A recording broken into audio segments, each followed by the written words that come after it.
que parmi vous, il y a des personnes qui ont encore une réflexion sur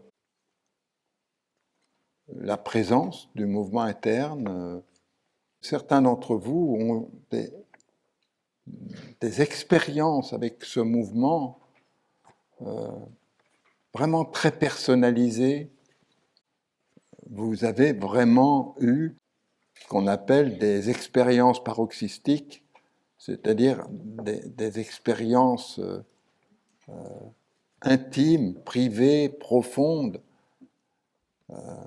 qui non seulement ne vous donnent pas spécialement des réponses, mais suscitent en vous de nouvelles questions. Ça fait quand même beaucoup de temps que je travaille sur ce mouvement interne. Je peux éventuellement, pour ceux qui le souhaitent, apporter quelques éclaircissements. Parce que pour les uns, ce mouvement est une expression, est une énergie divine. Pour d'autres, c'est un lien avec Dieu. Pour d'autres, c'est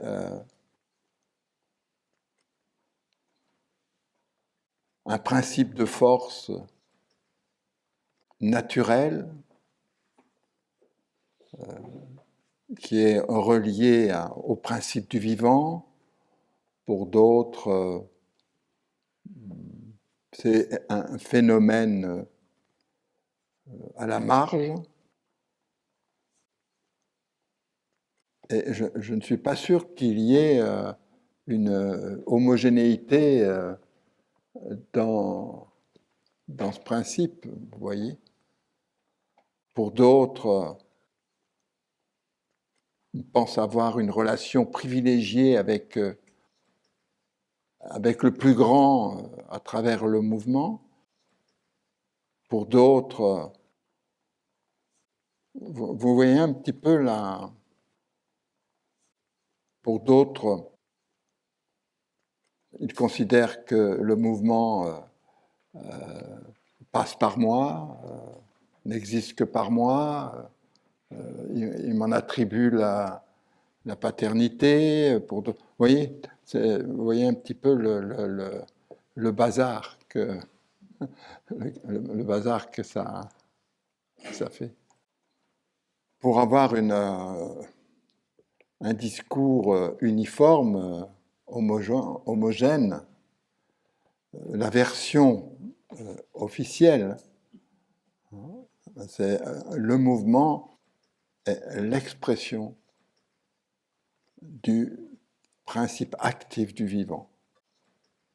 Il y a un principe d'agir du vivant, et ce principe d'agir du vivant se manifeste sous la forme de ce mouvement interne. Alors après, affectivement ou autre, vous pouvez instaurer une relation qui vous est propre. Je pense que le fait de connecter ce mouvement stimule des potentialités dont l'homme est doté. Je ne peux pas dissocier ce que je ressens au contact de ce mouvement et mes outils personnels qui me permettent d'accueillir, de réceptionner et de sentir ce mouvement. Je signe quand je dis le mouvement amplifie nos capacités naturelles. Le mouvement nous permet d'explorer en soi des capacités que nous avons naturellement en tant qu'être humain. nous sommes dotés de capacités qui sont des capacités dormantes et qui sont stimulées et éveillées au contact de la présence de ce mouvement. Et je n'essaie pas d'enlever tout ce décorum spirituel, religieux ou autre, par prudence de langage, absolument pas. Ce mouvement, il est naturel, il est présent dans la nature. Quand je dis nature, c'est-à-dire tout ce dont l'homme n'a pas construit, qui ne provient pas de la main de l'homme. Et ce mouvement stimule, vraiment stimule les potentialités dont l'homme est doté. Même si je suis troublé,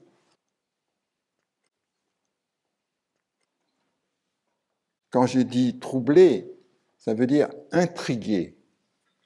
Je suis intrigué par ce sentiment de bienveillance que je peux ressentir quand je suis au contact avec ce mouvement.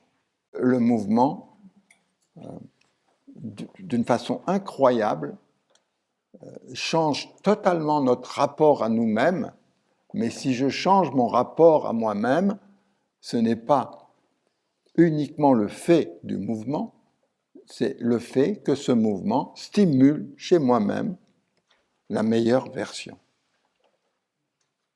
Stimule mon empathie, stimule ma cognition, stimule mon envie d'aimer, stimule mon envie de vivre, stimule mon envie d'être, stimule ce que moi je considère comme la qualité de l'être humain. J'ai du mal à penser que l'être humain est ce qui se donne à voir dans notre monde. Je n'ai jamais... J'ai eu des moments de désespoir et des moments où je me dis, mais à quoi bon? Mais j'ai jamais renoncé à l'idée que l'homme n'est pas seulement ce qu'il me donne à voir dans la société. Je ne pense pas qu'on puisse être fier de la condition humaine telle qu'elle est. Et mon moteur, ma motivation, c'est d'essayer de ne pas leur ressembler. Je refuse d'entériner le fait que l'homme est ce qu'il est devenu. C'est impossible pour moi. Impossible. Et il est clair que je ne vais pas changer le monde. Mais moi, je peux me changer moi. Je peux me dire, je ne veux pas être cette version-là, je veux être la meilleure version de moi-même. Et le mouvement m'aide à cela parce qu'il stimule chez moi des capacités insoupçonnables que je ne connaissais pas. Et quand j'ai rencontré ce mouvement-là, j'ai développé des capacités totalement nouvelles et qui m'ont rendu moins bête, nettement moins bête, qui, je pense même, m'ont donné une certaine forme, j'ai eu accès à une certaine forme d'intelligence, mais qui ne fonctionne pas du tout sur le mode de la logique. Alors, pour ce qui me concerne, il est clair que j'ai eu une première période de ma vie, jusqu'à 27 ans, où ce mouvement n'existait pas dans ma vie. Ce mouvement n'existait pas dans ma vie. Vous pouvez aussi dire, il y a un avant et un après, non? Or, soit le mouvement se donne de façon progressive, et jusqu'à être conscientisé par la personne, donc en partant de l'insensible vers le sensible,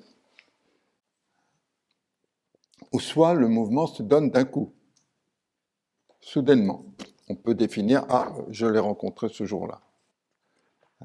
Ça a éveillé en moi une partie qui était totalement endormie. Je pense dans un congélateur énorme. Je sentais rien, quoi. Et c'est la rencontre avec ce mouvement qui a éveillé chez moi une nouvelle façon d'être, une nouvelle façon d'aimer, une nouvelle façon de s'aimer, une nouvelle façon de connaître. Souvent, on me pose la question, quel est ton rôle dans tout ça? Ce qui est certain, c'est que pour moi, il n'existait pas. J'ai vraiment, je crois, participé à créer les conditions chez les personnes pour rencontrer ce mouvement. J'ai créé les outils. J'ai développé des capacités cognitives, perceptives, relationnelles, humaines, à travers des outils qui se rapprochaient au plus de la dynamique de ce mouvement. Tous mes protocoles, tout ce que je faisais, se faisait à partir de ce mouvement pour découvrir ce mouvement. Comme là, le mouvement codifié n'est là que pour permettre aux personnes de découvrir ce mouvement et donc de permettre aux personnes d'acquérir de nouvelles capacités et de nouvelles compétences. Même si c'est resté très confidentiel par rapport au monde, ça oui, je peux m'attribuer, je peux dire que j'ai participé à créer les conditions chez l'homme pour entrer en relation avec ce mouvement. Ça, j'assume. Totalement. Totalement.